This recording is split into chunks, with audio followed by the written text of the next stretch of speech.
各位，在特朗普执政时期，西方舆论中反复出现一个假设，那就是如果一个美国的总统对盟友兴趣有限，对民主价值缺乏执念，又习惯把国际事务理解为交易，那么台湾是否会被视为一张可以交换的筹码？这一种假设在华盛顿鹰派圈里面流传甚广，在部分的媒体叙事中也不断的被放大。但如果真正回到北京的认知结构，这一个问题的本身有可能一开始就被放错了位置。在中国的政治语境中，台湾从来不是一只可以放在桌面上讨价还价的杯子，它不是商品，不能出售，也无法购买。岛上生活着2300万人，这一事实决定了台湾问题本质上并非是交易的问题，而是一个长期的政治、社会与身份认同的问题。正因为如此，所谓的趁特朗普在任完成统一这个说法，在北京并未形成主流的判断。长期研究两岸关系的清华大学学者达巍指出，北京内部并不存在特朗期窗口期的共识，军事手段始终被认为极端的选项，而不是机会的工具。使用武力避免了不可逆的成本，不仅是经济层面，更是政治合法性与国际环境的系统性风险。在这一前提下，把特朗普形成为可交易的对象，本身就与北京对台湾问题的理解不相符。香港的经验反而让这种谨慎进一步的加深。在形式上的统一，并不能主动带来社会层面的认可，以便在明确的主权基础前提下，治理依然需要面对复杂的身份、价值与信任的问题。台湾与香港的差异更加明显，台湾并未经历主权的回归，其政治体系已经运行了数十年，民主选举与权力更替已经成为了社会的常态。任何试图简单复制既有模式的设想，都会缺乏现实的基础。这也就是为什么在北京的讨论中，赢得人心始终被视为一个独立且长期的议题。统一不只是法律文件的变化，更意味着多数人接受新的政治身份。这不是一场可以通过外交让步或者短期交易完成的过程，而更像是一个跨越数十年的社会工程。而耐心在这一问题上，往往会比速度更重要。在这一个角度来看，特朗普的个人风格并没有实质性改变北京的时间判断。即便一位美国总统对台湾安全承诺态度暧昧，这也不足以构成行动的窗口。而恰恰相反的是，北京更关心避免冲突的失控，避免被卷入一场没有退出机制的对抗。战争从来不是成本最低的路径，这并不意味着台湾问题停滞不前。在北京的视觉下，真正具有战略价值的变化，往往来自于语言、立场、心理预期的微调。如果美国在表述上进一步澄清自身的政策，削弱对台湾无限支持的模糊想象，这一种变化有可能在岛内社会会引发情绪和信心的连锁反应，而不需要任何的军事行动。这种非对称的影响被视为更现实也更可控的变量。因此，北京并不急于迫使美国交出台湾，也不期待通过一次总统任期来解决历史的遗留问题。相反，更可行的路径是在避免战争的前提下，逐渐改变环境的参数，让时间的本身成为变量的一部分。30年或者40年，在中国的战略时间观里面，并非不可接受。最终，这一问题折射出的并不是对特朗普个人的判断，而是对国家行为逻辑的理解差异。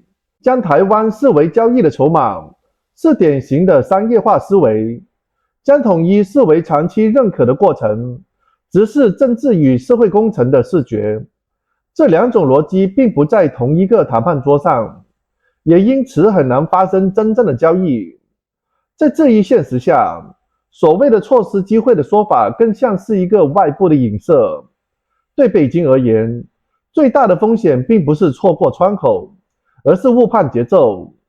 统一如果发生，是必须建立在稳定、可持续和可承受的基础上，而不是依赖某一位美国总统的性格或者任期。让我们来看一下视频。Does China think that Trump is an opportunity not just in this trade war, but also for Taiwan? Because I guess if you're talking about a big, beautiful deal, the big fear of some people, certainly in Taiwan, but some China hawks in Washington, is that the biggest deal of all would be for China to expect Donald Trump to trade something on Taiwan, to sell Taiwan for soybeans is the kind of the caricature. Does China have that at the back of its mind? At least I don't think so. And I don't think a lot of my colleagues in Beijing view this in that regard. To be honest, Taiwan is not a mug on the table. You cannot sell it. You cannot buy it. If we can buy it, we bought it already. You cannot buy Taiwan. There are 23 million people living on the island. And look at Hong Kong. We reunified with Hong Kong for 28 years already. Well, you already had sovereignty over. Hong Kong was, on a lease, right? Taiwan has never belonged to the People's Republic of China, so you'd have to take it. No. Our president, Taiwan is part of China. It's part of China. You can say PRC or China, but it's part of China. So for us, it's the same thing. What I want to say is, the experience in Hong Kong tells us that the reunification of at the superficial level, it's not enough. And the reunification need a unification of society, of the identity. Until majority people believe they are Chinese, you won't say I unify the country completely. So we cannot buy. And so what does that mean? So we had a Chinese ambassador recently in France who, when he was talking about this need to reunify the souls and the minds, the hearts and minds of the Taiwanese, said, of course, we will need a massive re-education campaign. You have scholars who I've interviewed in Beijing who write about the lessons of Hong Kong, like Tian Feilong, the legal scholar. He will say, what we need to do is learn the lesson that a territory like Hong Kong that was too westernized and too infected by liberal Western ideas needs a massive campaign of patriotic re-education. And that was exactly what we will need to do in Taiwan. In Hong Kong, we've seen sham elections with candidates vetted by the Communist Party who had to swear a loyalty oath to the Communist Party.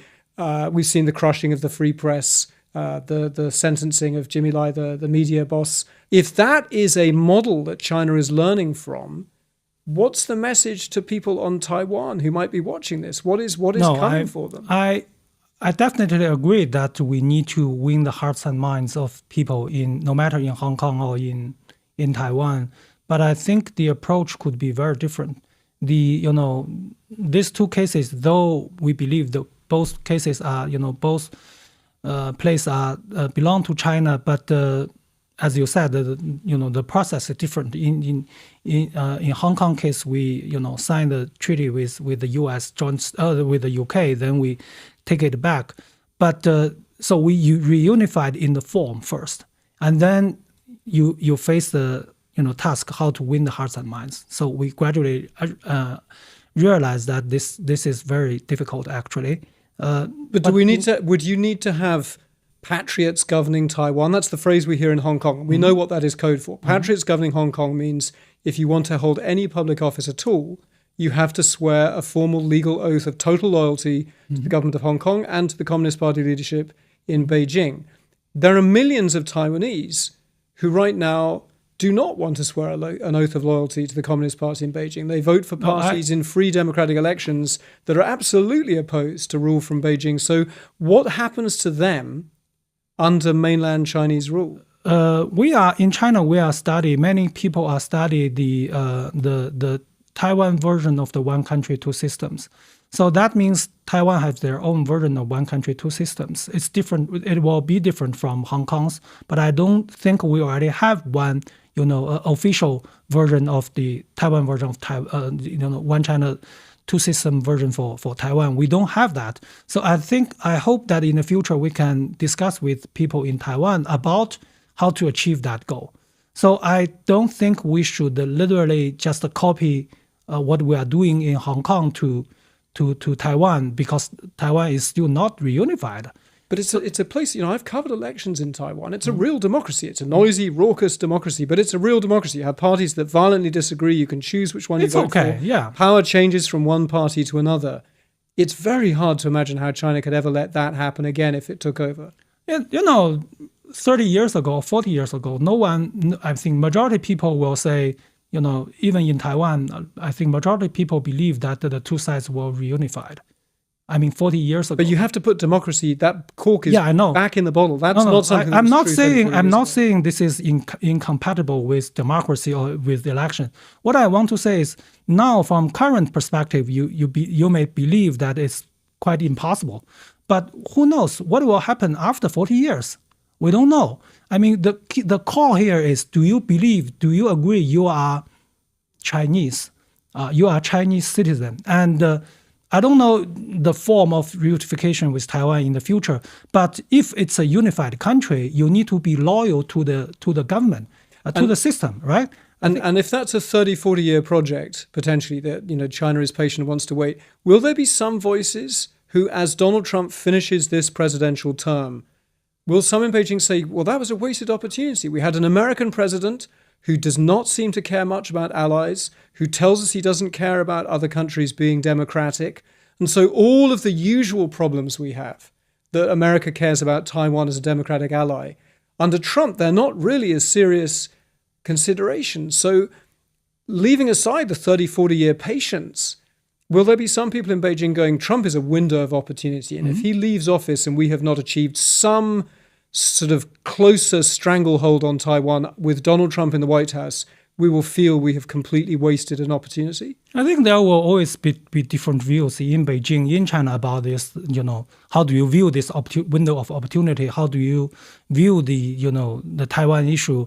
But I don't see, I haven't seen any, mainstream view, in China, in Beijing say, this is a window of opportunity. We must take it. We must take some military actions. We use it to reunify the two sides. I don't think that's a mainstream view. Using military means will always be a very difficult choice for anyone. So I haven't seen it.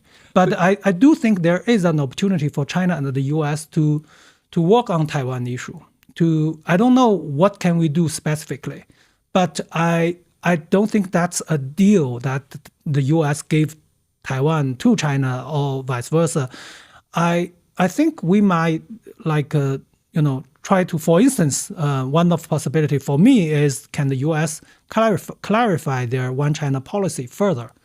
And U.S. position is quite ambiguous on that issue. And you hear this, that maybe it's not the moment to have a full-on war. China would clearly like to avoid a war for Taiwan, but if you can get Donald Trump to say some sort of change of language that basically induces kind of gloom and despair and a lack of confidence among kind of Taiwanese Democrats who don't want to be ruled by China, that would be a win. I think, yeah, definitely. If so, that's in China's interest. We encourage the U.S. to clarify their position, and we think the U.S. role on Taiwan issue has not been very constructively in past 4 decades, so we hope they can clarify.